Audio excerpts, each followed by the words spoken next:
છોકરીઓ ઊંચો થયો, જેટલા ભગવાન રામને ઓળખતા હોય બધા હાથ ઊંચો કરે. નામ સાંભળ્યું ભગવાન રામનું? ઓકે. રાવણનું નામ સાંભળ્યું? હા કે ના? રાવણ હારો માણા હતો કે ખરાબ માણા હતો? તો એની જ જેવો એક ખરાબ માણા હતો, એનું નામ હતું યઝીદ. કેવો ખરાબ માણા ખબર? બાપુ ગમે ત્યારે જુગાર રમે ભાઈ, પછી શું કરે? દારૂ પીને બધાને હેરાન કરે, અત્યાચાર કરે, લોકોને મારે, ખરાબ ખરાબ કામ કરે. અને એ શું કરે ખબર? જો આપણા છે ને ભગવદ ગીતા એ આપણો પવિત્ર ગ્રંથ કહેવાય, મહાભારત એ પવિત્ર ગ્રંથ કહેવાય, રામાયણ પવિત્ર ગ્રંથ કહેવાય, કુરાને મજીદ પવિત્ર ગ્રંથ કહેવાય. એની ના હુરમતી, એની બેઇજ્જતી કરાય? હા કે ના?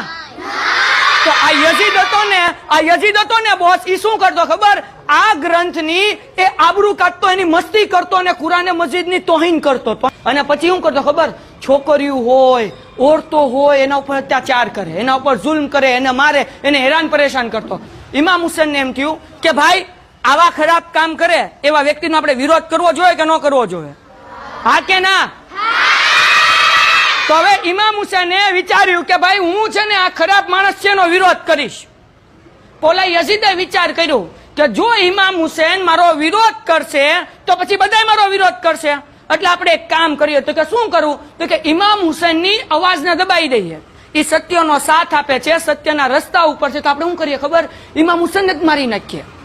એટલે એને કીધું, ઇમામ હુસૈન આગળ મોકલ્યો એક વ્યક્તિને, કીધું કે ભાઈ તમે બધી અમારી વાત માનો, જો તમે અમારી વાત નહીં માનો, તમે અમારી બયત નહીં કરો. બયત એટલે હું? જો તમે અમને અનુસરશો નહીં તો તમે તમને મારી નાખશું.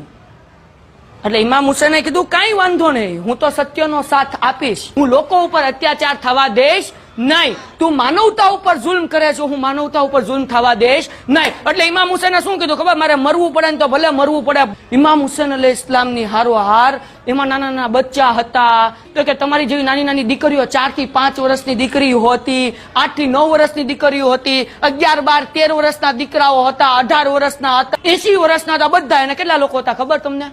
72 જણા હતા. કેટલા હતા?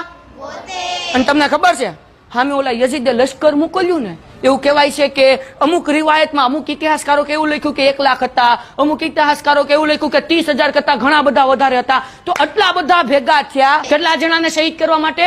72. તો તમને ખબર છે ઇમામ હુસૈને શું કીધું ખબર? કે તમે બધાય ખોટા રસ્તા ઉપર છો, તમે અસત્યના માર્ગ ઉપર હાલો છો, તમે લોકો ઉપર જુલ્મ કરો છો, તમે અત્યાચાર કરો છો, તમારે અત્યાચાર કરવો જોઈએ. પણ એ કોઈ વાત માને જ નહીં ભાઈ. પછી 10મા મોહરમ, મોહરમ મહિનો હાલે છે ને, તો આ 10 તારીખે આશુરા છે. 10મા મોહરમે હવારે શું થયું? કરબલાની જંગ શરૂ થઈ ભાઈ. જંગનો નિયમ એવો હોય, યુદ્ધનો નિયમ એવો હોય, મહાભારતની અંદર તે આગલી રાતે નિયમ ઘડવામાં આવ્યો હતો. શું નિયમ?